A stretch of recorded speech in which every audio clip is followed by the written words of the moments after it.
Good morning, student. Today we are learn Unit 3 Processing and Storage Devices. Okay, last lecture में हमने unit 2 देखा था. अब हम लोग यूनिट 3 के बारे में सीखेंगे, प्रोसेसिंग एंड स्टोरेज डिवाइसेस. सो आप लोगों के पेज वर्कबुक में पेज नंबर 10 आपको ओपन करना है. ओके, सो स्टार्ट करते हैं बच्चों. Processing device. The input given to the computer is processed by the central processing unit. Central processing unit को ही CPU बोला गया है. ठीक है, CPU का फुल फॉर्म होता है, अंडरलाइन कर लो, central processing unit in the computer. The CPU is called a processing device. The CPU converts the input given by us into the computer language. It understands the input and performs the required operation to produce an output. It then provide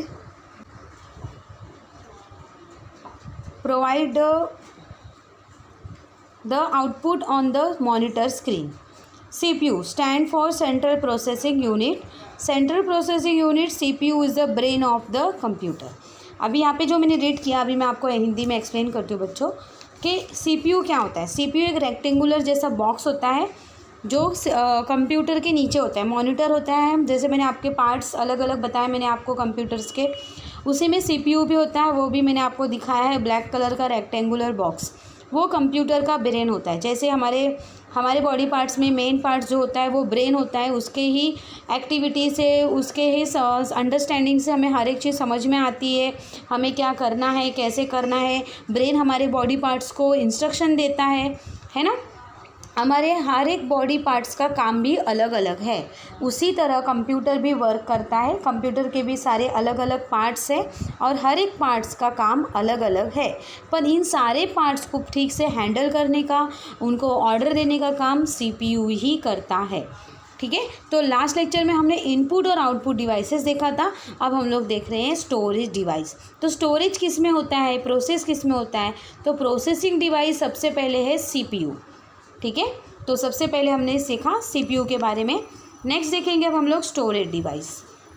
storage device का मतलब होता है कि जो भी data, जो भी information, जो भी मूवीज़ होगा, सॉन्ग होगा, इसका सब कलेक्शन होता है बच्चों का, या फिर आपका गेम्स का कलेक्शन होता है, अलग अलग ऐप होते हैं आपके, इस तरह के अलग अलग सारे चीज़ें होती हैं. आप अगर आप कंप्यूटर पे वर्क कर रहे हो तो आपके फाइल्स होते हैं, फोल्डर्स होते हैं. ये सारी चीज़ें हमें सेव करके रखना होता है. जैसे कि आपके स्कूल में बहुत सारे सब्जेक्ट हैं, है ना. हमारे अभी सेकेंड स्टैंडर्ड में बहुत सारे सब्जेक्ट हैं. हर एक सब्जेक्ट के हम लोग ने अलग अलग नोटबुक बनाया है. वो नोटबुक क्यों बना के रखा है, क्योंकि एग्ज़ाम के टाइम पे अगर समझो मैथ्स है तो मैथ्स का ही पढ़ाई करने के लिए, अगर इंग्लिश है तो इंग्लिश का ही नोटबुक निकाल के पढ़ाई करने के लिए.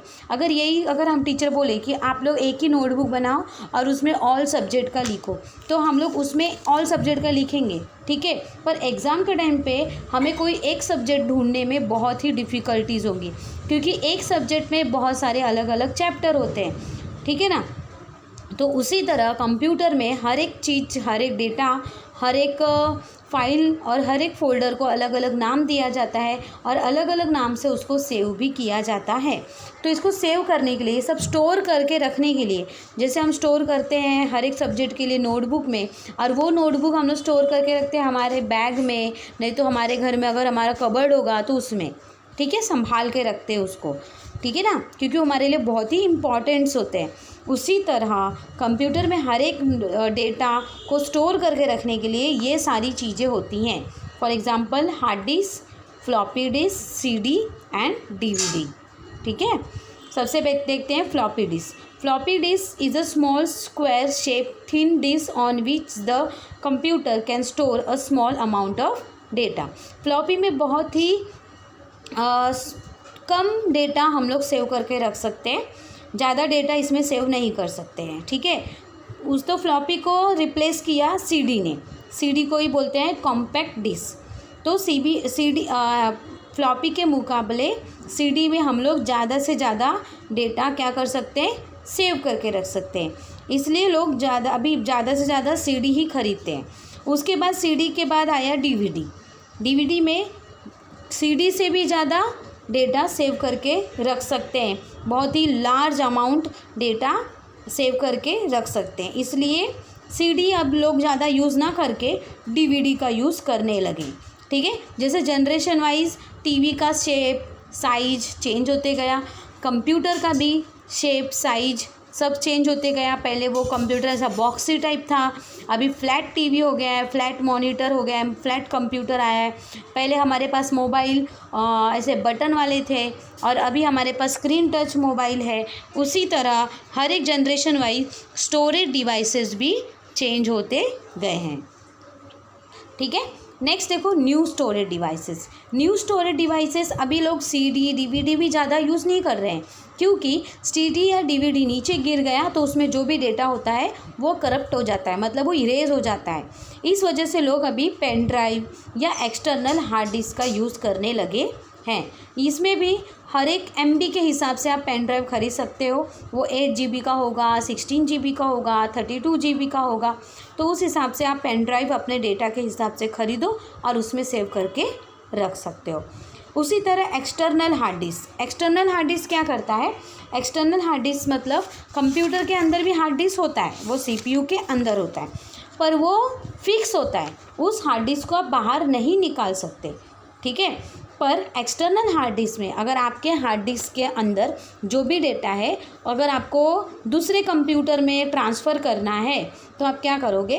एक्सटर्नल हार्ड डिस्क अटैच करके, जैसे हम लोग माउस को कनेक्ट करते हैं CPU से, कीबोर्ड को कनेक्ट करते हैं CPU से, क्योंकि CPU तो ब्रेन है ना, वही तो मेन पार्ट है।